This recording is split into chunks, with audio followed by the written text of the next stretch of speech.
శ్రద్ధాంజలి ఘటిస్తూ వారు పత్రికా రంగంలో చాలా పెను మార్పులకు శ్రీకారం చుట్టినటువంటి గొప్ప వ్యక్తి. అదేవిధంగా సినిమా రంగంలో రామోజీ ఫిల్మ్ సిటీని అత్యద్భుతంగా తీర్చిదిద్ది ప్రపంచంలోనే ఒక ప్రసిద్ధి గాంచే విధంగా చేసిన సృష్టికర్త. వారి యొక్క ఆత్మకు శాంతి కలగాలని భగవంతుడిని ప్రార్థిస్తూ వారి కుటుంబ సభ్యులకు కూడా సానుభూతి తెలంగాణ ప్రదేశ్ కాంగ్రెస్ కమిటీ తరఫున తెలుపుతారు. ఇక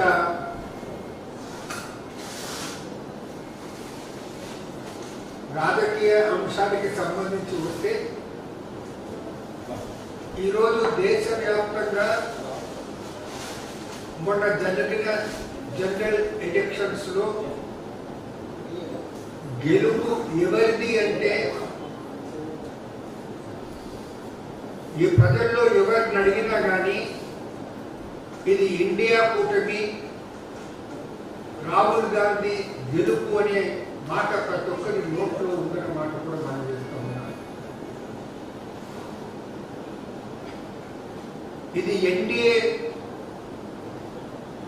ప్రభుత్వం ఏర్పడుతున్నా మోడీ ప్రధానమంత్రిగా రేపు శ్రీకారం చేయబోతున్నా ఇది ఎన్డీఏ గెలుపుగా, బీజేపీ గెలుపుగా, మోడీ గెలుపుగా ప్రజలు భావించటం లేదు.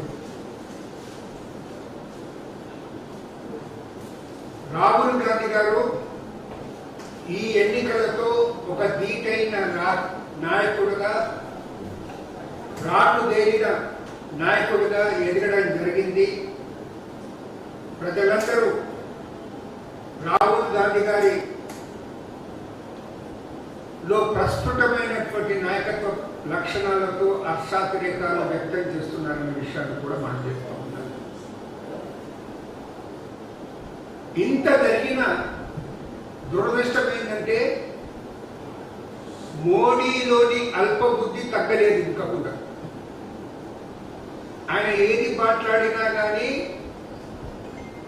తన హోదాకు తగ్గట్టు మాట్లాడటం లేదు, అల్పబుద్ధితో మాట్లాడుతున్నారు.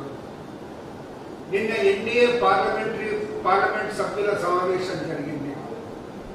ఆ సమావేశంలో మాట్లాడుతూ ఆయన చెప్పింది ఏంటంటే కాంగ్రెస్ కు వచ్చే 10 ఏళ్లలో కూడా 100 సీట్లు రావు. ఆ ప్రస్తావన ఏంటో నాకు అర్థం కాలేదు. కాంగ్రెస్ కు ఉన్న మీద ఉన్న అక్కస్సు ఏంటో కూడా నాకు అర్థం కాదు, దేశ ప్రజలకు కూడా అర్థం కావటం లేదు. అదేవిధంగా తెలంగాణలో కాంగ్రెస్ సర్కారు విఫలమైపోయింది, అందుకే మాకు రెట్టింపు సీట్లు వచ్చాయన్నమాట ఆయన చెప్పడం జరిగింది. ఆయన వాళ్ళకు 4 నుంచి 8 సీట్లు వస్తే జబ్బలు చర్చుకోండి. కానీ అదే మోడీ 2014లో బీజేపీకి 282 సీట్లు వచ్చి 2019లో 303 సీట్లు వచ్చి ఇప్పుడు 240 సీట్లు వస్తే దానికి కారణాల గురించి ఇప్పుడు తక్కువ వచ్చినమనే మాట ఆయన ఎక్కడ మాట్లాడటం లేదు. ఆ ప్రస్తావనే తీసుకోవటం లేదు. బీజేపీకి సొంతంగా గతంలో 2 ఎన్నికల సమయంలో సంపూర్ణ మెజార్టీ వచ్చినా ఇప్పుడు సంపూర్ణ మెజార్టీ రాలేదు. సంపూర్ణ మెజార్టీ 32 సీట్లు తక్కువ వచ్చినాయి. ఆ విషయం ప్రస్తావన ఎక్కడ చేయటం లేదు. అదేవిధంగా ఎన్డీఏ కూడా గతంలో 2014లో 336 సీట్లు వస్తే 19లో 353 సీట్లు వచ్చినవి. ఇప్పుడు అది 290కు తగ్గిపోయింది. ఆ విషయం కూడా ప్రస్తావన తీసుకురావాలి. ప్రతిపక్షాలకు వేలెత్తి చూపేటువంటి మోడీ తన వైపు ఆ వేలు తిప్పుకొని ఎందుకు చూస్తలేడని ప్రశ్నిస్తా ఉన్నాను. యూపీ, మహారాష్ట్ర, బెంగాల్లో తగిన ఎదురు దెబ్బల గురించి మాత్రం ఎక్కడ ప్రస్తావించడం లేదు. తాను స్వయంగా పోటీ చేసిన వారణాసిలో ఫస్ట్ 2 రౌండ్లలో అంటే 2 రౌండ్ల లెక్కింపులో ఆయన వెనుకబడిన విషయం చెప్పటం లేదు. వారణాసిలో ఆయన 2014లో కాంటెస్ట్ చేసినప్పుడు మెజార్టీ ఆయనకు 371,784 వచ్చింది. 2014లో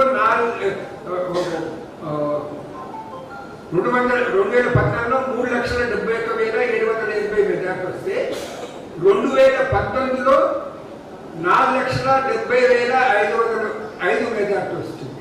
అయితే మొన్న జరిగిన ఈ ఎన్నికల్లో ఆయనకు వచ్చిన మెజార్టీ కేవలం 1,52,513 ఓట్ల మెజార్టీ మాత్రమే వచ్చింది. అంటే 2/3 మూడింట 2వ వంతు ఓట్ల మెజార్టీ తగ్గింది. దానికి కారణం మాత్రం ఆయన ఎక్కడా మాట్లాడటం లేదు, చెప్పటం లేదన్న మాట కూడా మీకు మనం చేస్తా ఉన్నారు.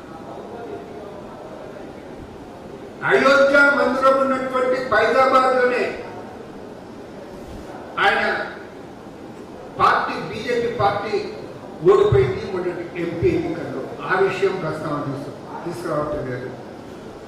ప్రతి ఎన్నికల సభలో కూడా అయోధ్య మందిరం పేరు తీయండి ఉందా, ఆయన ఎందుకు ఓడిపోయారో ఆయన ఆత్మవిమర్శ చేసుకుంటున్నటువంటి తత్వం ఆయనలో కనబడతలేదు.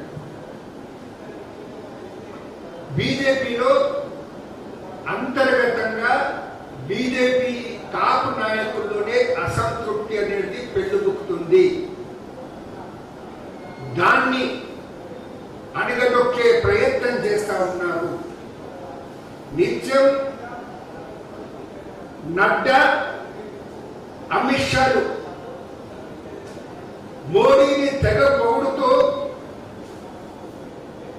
అసంతృప్తి జ్వాలలు అనేది బయటకు రాని విధంగా ప్రయత్నం చేస్తున్నారు. అందుకే రిజల్ట్స్ వచ్చిన తోడనే ముందుగా పార్లమెంట్ సభ్యుల సమావేశం ఏర్పాటు చేయలేదు. వాళ్ళ బీజేపీ పార్లమెంట్ సభ్యుల సమావేశం ఏర్పాటు చేయలేదు. వాళ్ళ నాయకులుగా ఎన్నుకోబడలేదు. అంతకుముందే ఎన్డీఏ నాయకుల సమావేశం ఏర్పాటు చేసేసి వాళ్ళ నాయకుడిగా ఎన్నుకున్నట్టు ఒక డ్రామా చేయడం జరిగింది. ఇవన్నీ ప్రజలు గమనిస్తున్నారు. నితీష్ చంద్రబాబు గారు వారికి ఉన్న పరిధిలో కంపల్సరీస్ దృష్ట్యా ఎన్డీఏకు సపోర్ట్ చేస్తా ఉన్నారు. వారికి విజ్ఞప్తి చేస్తా ఉన్నాను, మీరు అప్రమత్తంగా ఉండండి, మోడీని నమ్మకండి. ఒకవేళ మీరు మోడీని నమ్మితే వారు మోడీ గారు మిమ్మల్ని నట్టేట ముంచుతారు. కాబట్టి అప్రమత్తంగా ఉండండి వారికి విజ్ఞప్తి చేస్తా ఉన్నాను. Thank you.